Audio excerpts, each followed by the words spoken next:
Bonjour à chacun. Lorsque j'ai reçu l'invitation de notre frère Philippe, ce que j'avais dans mon cœur de Jésus, c'est encore ce désir de faire connaître et aimer la divine volonté à ceux qui ne la connaissent pas encore, à ceux qui ne comprennent pas. Alors c'est avec beaucoup de joie et avec mon cœur d'enfant que j'ai préparé cette vidéo avec Jésus, par lui, avec lui et en lui.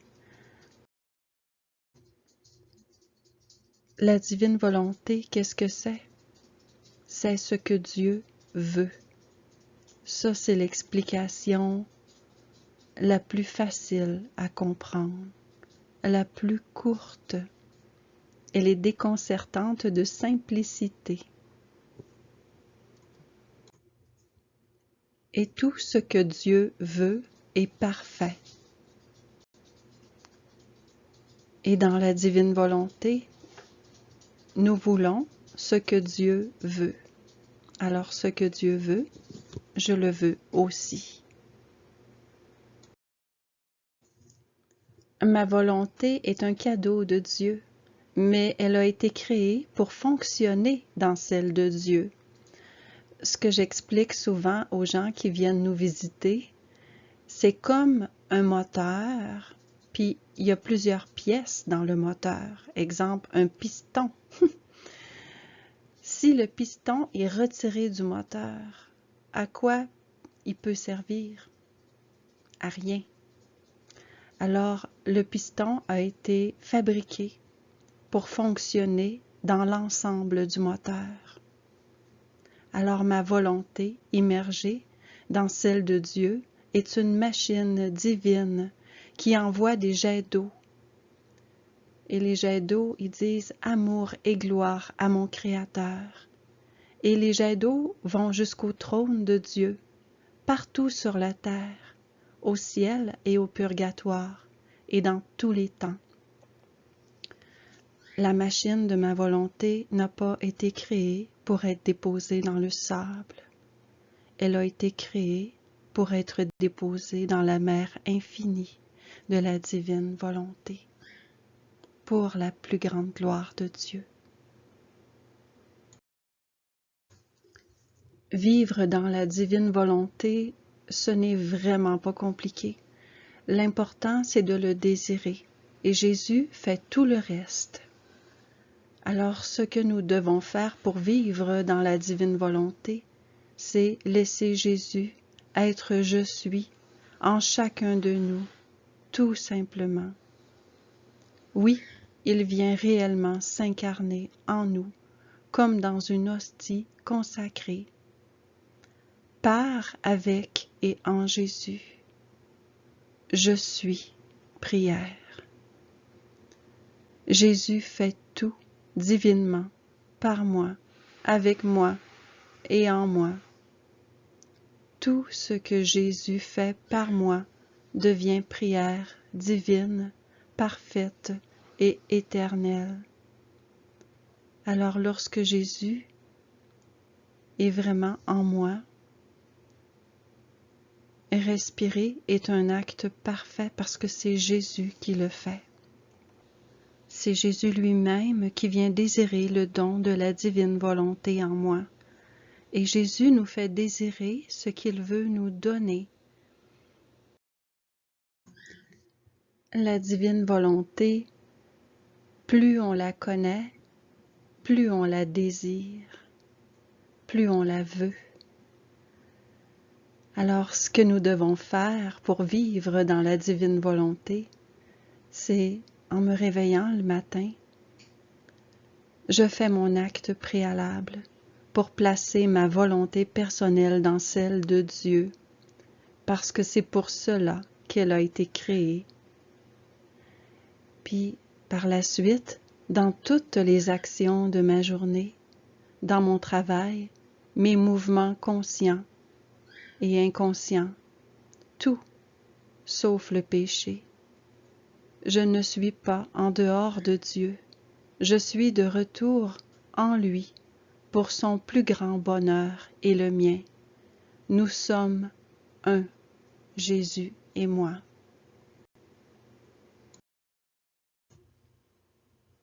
On revient à l'ordre, au rang et au but pour lesquels nous avons été créés par Dieu.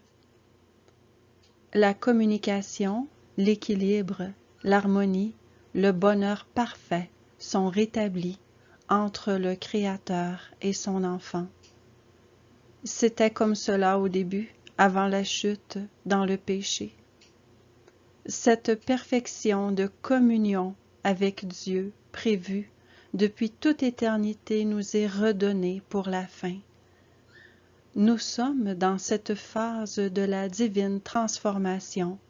Nous sommes dans l'ère de l'Esprit Saint, le fiat de la sanctification.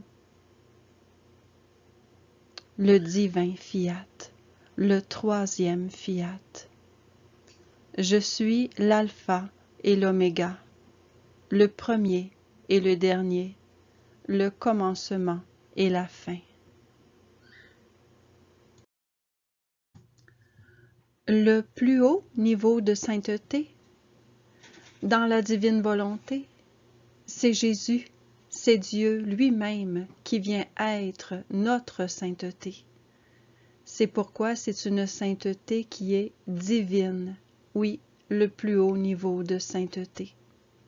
Soyez parfaits comme votre Père céleste est parfait. Plus je laisse faire Jésus divinement en moi, plus ma volonté personnelle diminue. Lui, il faut qu'il grandisse, et moi que je diminue. Je n'ai plus besoin de rien faire, c'est Jésus qui fait tout. Voici maintenant mon passage préféré, tiré du tome 12 du Livre du Ciel, le 15 octobre 1919. Il me dit: « Ma fille, dès que l'âme décide de vivre dans ma volonté, tout doute et toute peur disparaissent. Cette âme ressemble à la fille d'un roi qui, alors que de nombreuses personnes lui disent qu'elle n'est pas la fille du roi, elle ne prête aucune attention à ses propos. Au contraire, elle dit à tous fièrement: « Il est inutile d'essayer de semer le doute et la peur en moi. Je suis vraiment la fille du roi. Le roi est mon père. Je vis avec lui et son royaume est à moi. Parmi tous les bienfaits que procure à l'âme la vie dans ma volonté, il y a celui de la sécurité. Comme l'âme fait sien tout ce qui est mien, comment peut-elle craindre pour ses possessions? Ainsi, la crainte, le doute et la peur de l'enfer sont absents. Il ne trouve ni la clé, ni la porte, ni le chemin pour entrer dans cette âme. Quand l'âme entre dans la divine volonté, elle se dépouille d'elle-même. Je la revêts de moi-même et d'habits royaux. Ceux-ci sont pour elle le sceau, qu'elle est ma fille, et que mon royaume est à elle autant qu'à moi. De plus, défendant nos droits, elle participe au jugement et aux condamnations des autres. Pourquoi donc aller à la pêche aux peurs? Voici maintenant ce texte qui va parfaitement bien avec le précédent. Tiré du tome 11, Livre du Ciel, le 18 mai 1915. Alors que je me trouvais dans un tel état, mon doux Jésus, pour calmer un peu mes frayeurs, me dit: « Ma fille, courage. C'est vrai que la tragédie sera grande, mais sache que j'aurai égard aux âmes qui vivent dans ma volonté et au lieu où elles habitent.